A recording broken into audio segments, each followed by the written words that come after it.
बातम्यांचा बुलंद आवाज महा 24 तास.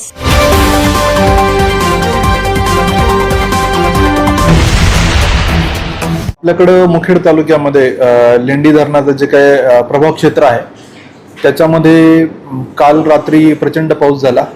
विशेषतः जे रावणकोला आहे तिथं 222 mm पाऊस 5-6 तासात झाला. लेंडीला 95 mm झाला आणि अहमदपूर बिदर या जिल्ह्यातही प्रचंड पाऊस झाल्यामुळं आपले जे प्रभाव क्षेत्रातले जे गाव आहेत त्यामध्ये प्रामुख्याने सर्व गावांना प्रॉब्लेम आला, पण जास्तीत जास्त प्रॉब्लेम हे रावणगाव, हसनाळ, बिंगोली या गावांना समस्या आली आणि जवळजवळ लोक तिथं अडकले होते. 250 लोक रावणगावमध्ये होते, हसनाळमध्ये 7 ते 8 लोक होते, बिंगोलीमध्ये 40 लोक होते. तर काही जे क्रिटिकल लोकेशन्सला एकदम लोक होते त्यांना आम्ही रेस्क्यू केलंय. आमची सकाळपासून पहाटे 4:30 पासून आमची रेव्हेन्यूची टीम तिथं हजर आहे आणि SDRFच्या पथकाने पण बचाव कार्य सकाळी चालू केलंय. त्यामध्ये जे झाडावर अटकलेले जे 8 लोक होते, मशिदीवर 4 लोकांनी आसरा घेतला होता आणि हसनाळा एक बुरुज आहे, त्या बुरुजावर पण 8-9 लोक अडकलेले होते. या सर्वांना आम्ही रेस्क्यू केलेलं आहे.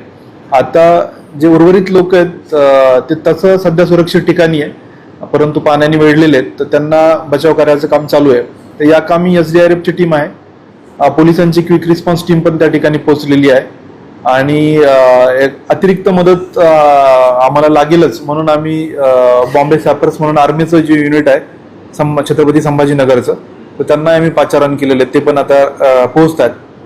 तर प्रामुख्याने सध्या रेस्क्यूचं काम हेच आमचं प्राधान्याने आम्ही करतोय, या लोकांना सोडवणे.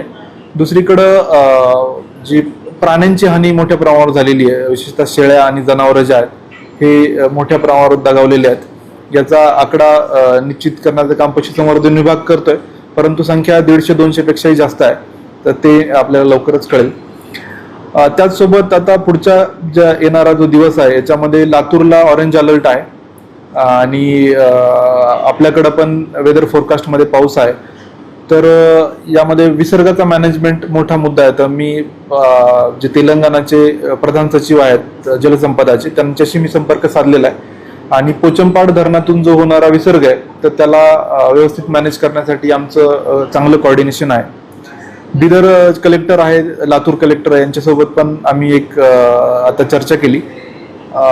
दुर्दैवाने तिकडून येणारा जो फ्लो आहे तो अनकंट्रोल्ड आहे, परंतु तिथल्या ज्या फ्लो लेवल्स आहेत तर त्या वेळोवेळी आम्हाला ते शेअर करतायत. परंतु सुदैवाने आता पाऊस थांबलाय आणि पाणी पातळी थोडीशी ओसरलेली आहे, तर जे उर्वरित जे बचाव कार्य आहे ते आम्ही लवकरात लवकर पूर्ण करू. किती फीडमध्ये सर काही लोकांना जेवणाची व्यवस्था कालपासून नाही असं काही?